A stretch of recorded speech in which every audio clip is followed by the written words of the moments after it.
जीवन का आधार है माँ। ईश्वर द्वारा प्रदत्त एक शिशु के लिए सबसे अनमोल तोहफा उसके माता पिता ही तो हैं। इन दोनों की उसके लिए बहुत अहमियत है, लेकिन इन दोनों में भी माँ की भूमिका शिशु के लिए कुछ ज़्यादा विशिष्ट होती है। माँ से बच्चों का एक विशेष संबंध होता है, क्योंकि माँ केवल बच्चे का पालन पोषण ही नहीं करती, अपितु उसके व्यक्तित्व को एक नया आयाम भी देती हैं। माँ उसके जीवन को अपनी स्नेहमयी भावनाओं से सींचती है। माँ का आंचल बच्चे के लिए सबसे बड़ा सुरक्षा कवच होता है और माँ का आशीर्वाद उसके लिए सबसे बड़ा वरदान होता है। माँ की दुआएं जब बच्चे के साथ होती है तो उसे सफलता के शिखर तक पहुँचाती है, और माँ की सीख बच्चे के लिए वो मंत्र होते हैं जो उसका जीवन सुरक्षित बनाते हैं। माँ शब्द में एक पूरी दुनिया का सृजन छिपा हुआ है। सृष्टि का सृजन करने वाली परमेश्वरी आदि शक्ति है। उन्हीं से सब जन्मा है और उन्हीं का अंश सभी जीवों में विद्यमान मात्र शक्ति में भी है। माँ केवल इंसानी दुनिया में ही नहीं है, बल्कि माँ की भूमिका तो सृष्टि के सभी जीवों के जीवन में है। जब कोई बच्चा जन्म लेता है तो वह अपनी माँ को ही सबसे पहले पुकारता है, क्योंकि माँ से उसका एक गहन रिश्ता होता है। माँ के प्यार के लिए वह हर पल लालायित रहता है। माँ के दूध से ही उसका पोषण होता है। एक तरह से अपने अस्तित्व के लिए वह पूरी तरह से अपनी माँ पर ही निर्भर रहता है, और बदले में माँ भी अपने बच्चे का अपना पूरा स्नेह लुटाती है। वह उसका भली प्रकार पालन पोषण करती है। मनुष्य के पास तो सोचने की शक्ति, कार्य करने की समझ और कई तरह की सुविधाएं हैं, जिसके माध्यम से इंसानी माता पिता अपने बच्चों का पालन पोषण कर लेते हैं। लेकिन अन्य जीवों के पास इतनी सुविधाएं न होते हुए भी वे अपने बच्चों का पालन पोषण अत्यंत कुशलता से करते हैं। पशु अपने बच्चों के प्रति जैसा स्नेह लुटाते हैं और पक्षी अपने बच्चों के लिए जिस तरह से आवास व आहार की व्यवस्था करते हैं, उसे भी तो अद्भुत एवं विलक्षण ही कहा जा सकता है। सृष्टि में भांत भांत के जीव हैं, लेकिन सभी जीवों के पास यह समझ है कि उन्हें किस तरह से अपने बच्चों का लालन पालन करना है। यह बात उन्हें कोई नहीं सिखाता और न ही उन्हें इस बात का कोई प्रशिक्षण देता है। स्वयं प्रकृति माँ ही उन्हें यह समझ देकर भेजती है, और इस तरह सृष्टि में जीवन व्यवस्था का तथा मातृत्व की भावना का संचालन होता रहता है। सभी जीवों में बच्चे के जन्म होने पर एक परिवार बसता है, लेकिन यह परिवार लंबे समय तक स्थिर नहीं रहता। जैसे ही बच्चे बड़े होते हैं, यह परिवार बिखर जाता है और फिर कोई दूसरा परिवार बसता है। एकमात्र मनुष्य ही है जो अपना परिवार बसाता है, तो जीवन भर उसे निभाने का प्रयत्न करता है।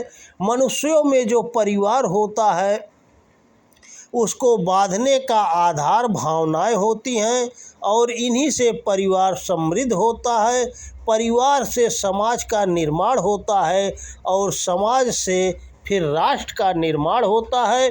इस परिवार की मुख्य धुरी होती है माँ, जो परिवार को बांधे रखती है, संभाले रखती है। माँ के प्रति हर किसी की भावनाएं सुकोमल हो जाती है। माँ की याद हर किसी को सताती है और याद आता है माँ के द्वारा सिखाया गया भोजन, यथासंभव सुविधाओं की व्यवस्था, उनके द्वारा दिए गए उपहार और भी ऐसे बहुत सी बातें इन्हीं भावों को व्यक्त करती। एक कवि की भावनाएं कुछ इस प्रकार हैं। माँ संवेदना है, भावना है, एहसास है। माँ जीवन के फूलों में खुशबू का वास है। माँ रोते हुए बच्चों का खुशनुमा पालना है। माँ मरुस्थल में नदी या मीठा सा झरना है। माँ लोरी है, गीत है, प्यारी सी थाप है।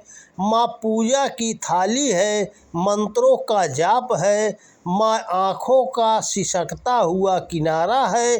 माँ हृदय का प्रेम है, ममता की धारा है। माँ झुलसते दिलों से में कोमल की बोली है।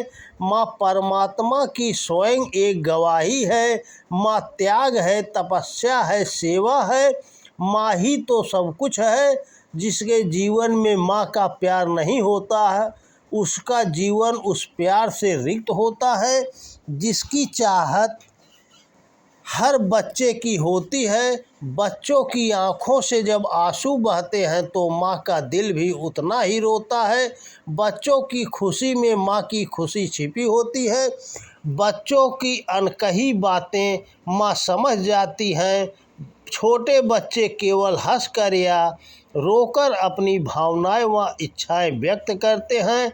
जैसे बच्चा भूखा प्यासा होता है तो रोता है, उसे दर्द होता है तो रोता है, उसे बहुत गर्मी लगती है या बहुत ठंड लगती है तो वह रोता है, सोने के लिए रोता है तो कभी सोकर उठने के बाद जगने पर रोता है।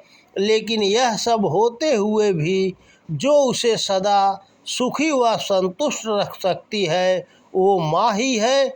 उसकी मूक भाषा को समझने वाली एक माँ ही होती है जो उसकी हर ज़रूरत को पूरा करती है, उसका ख्याल रखती है और उसकी सुरक्षा का ध्यान रखती है।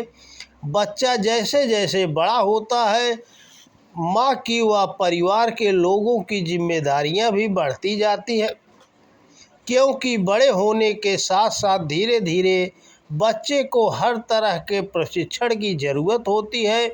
जैसे उसको अन्न ग्रहण करने का प्रशिक्षण देना होता है, फिर उसे धीरे धीरे बैठना, उठना, चलना, खेलना, बोलना आदि भी सिखाने होते हैं। और इन सारे कार्यों में माँ की भूमिका ही अहम होती है। माँ की गोद बच्चे के लिए सबसे सुकूनदायक होती है। माँ की लोरी व बोली उसके लिए किसी मधुर संगीत से बढ़कर होती है और माँ का प्यार भरा स्पर्श उसके लिए सबसे प्रभावी औषधि होती है। इसीलिए माँ के प्रति बच्चे की भावनाएं चाहे कुछ भी हों, लेकिन माँ की भावनाएं हमेशा अपने बच्चे के हित से जुड़ी होती है। माँ का ममत्व ही हमारे जीवन का आधार है, अतः हमें सदा उसके प्रति कृतज्ञता का भाव रखते हुए उसके लिए अच्छे से अच्छा करने की सोचना चाहिए। तो दोस्तों नमस्कार, वीडियो पसंद आए तो ज़्यादा से ज़्यादा शेयर करें। जय श्री कृष्णा, राधे राधे।